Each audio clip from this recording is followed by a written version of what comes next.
I bet you didn't know that an elderly woman passed because a nurse refused to perform CPR on her when she collapsed.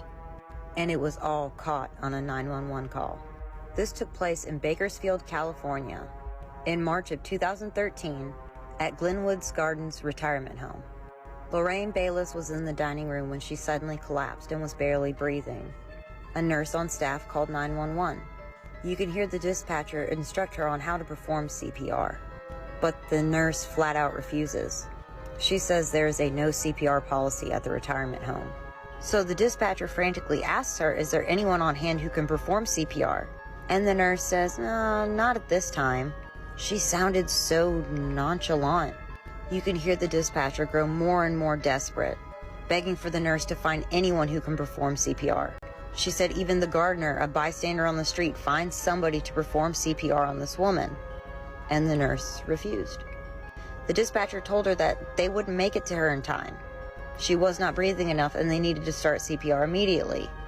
But the nurse said that they had a no CPR policy at the retirement home. Lorraine ended up not making it. They said if the nurse had started CPR, she probably would have. But, strangely enough, Lorraine's family said the retirement home handled it perfectly, that they had her on a DNR, which stands for Do Not Resuscitate. So the retirement home was in the right? There was no criminal charges brought against this nurse, and she did not lose her job. People praised her for how she handled it, but she sounds so emotionless during the call. What's your opinion? You can hear the full 911 call on my YouTube. Give it for a listen yourself, and then come back and tell me what your opinion is. I bet you did know that TikTok has to be one of the most confusing apps of all time. My videos are continuing to be taken down for absolutely no reason. I had a true crime case be taken down for bullying. I had another true crime case be taken down for nudity. I've even had videos taken down for dangerous acts being performed. I don't understand. Let me explain something real quick. Every time TikTok removes one of your videos, they suppress your views. See right here, 57.3 million. I am down 29.1 million views per week. See these views here? You can see where after they removed my videos, my views completely and totally tanked. My account then recovered and went back to between 4 and 9 million views a day, which was even better than my last recovery from this happening. And then they hit me real hard by dragging my views down to under 500,000 a day. All because of their mistake with their app. Plus, I make videos for donations, right? Those videos are getting taken down, but once they're reviewed by an actual person, they get put back up.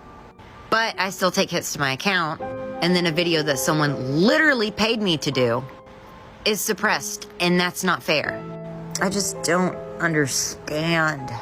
I don't know how to combat this because it only seems to be getting worse. So, only things I know to do, my backup is Jamie13Horror 2.0. I will put it in the description right here.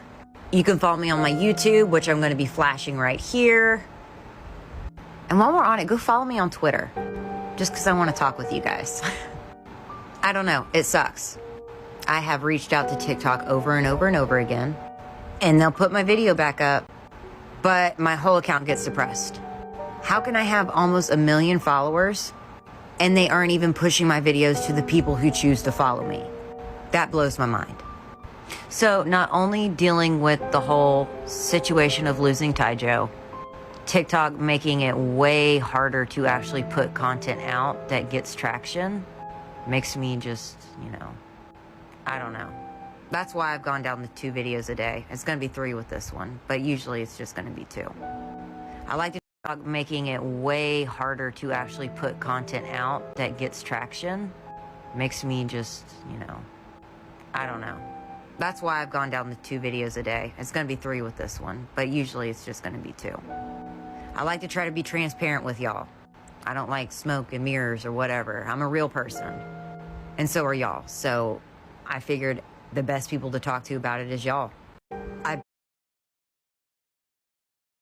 bet you didn't know about Robert Hansen. This video suggestion came from Valencia. They sent me a donation and then told me what they would like for me to do a TikTok on. I'll explain how you can do the same at the end of this video. Robert had gotten into some trouble with the law before, but was claiming he was starting his life over. He moved to Anchorage, Alaska, where he was married and had 2 children, was an avid hunter, and owned a bakery, hence the name, the Butcher Baker. Robert had a very deep, dark, demented secret. He would pick up prostitutes, and if they would submit to his demented fantasies, he would let them go. If they didn't, he would violently assault them. 30 of those women were let go. 17 of them were not so lucky. And 17 of them are the only ones he would admit to. What he did with those other 17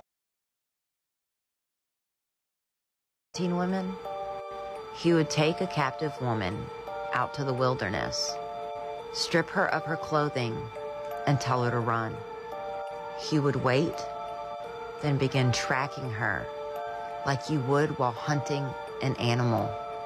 He would literally hunt women that he abducted. It wasn't until one woman escaped and she went to police, but 2 of his friends lied and provided an alibi for him. It wasn't until later on, when questioned again, that his friends told police that they lied about the alibi, and Robert once again became a person of interest. Since a similar murder had happened, they were able to get a search warrant, and with that search warrant, they found the murder weapon, .223 Ruger Mini 14. They also discovered he had taken trophies, jewelry, and IDs from his victims. This went on for 10 years, from 1973 to 1983. Everyone was shocked. No one could believe that he was doing this. His wife said she had no idea he was a serial killer. When caught, he confessed and showed police 17 of his burial grounds. But he said that wasn't all of them, and he wasn't going to tell them all of them. He was given a life sentence and an additional 461 years in jail. On May 11, 2014, he died of undisclosed medical reasons. Have a specific subject or story you'd like for me to talk about on my TikTok? Here's how you can do so. You can send a donation to my Venmo, PayPal, or Cash App, or use the tip option on TikTok if it's available. Just make sure to include your username in the notes. I'll follow you back and send you a message. Then you can tell me what you would like for me to do a TikTok on.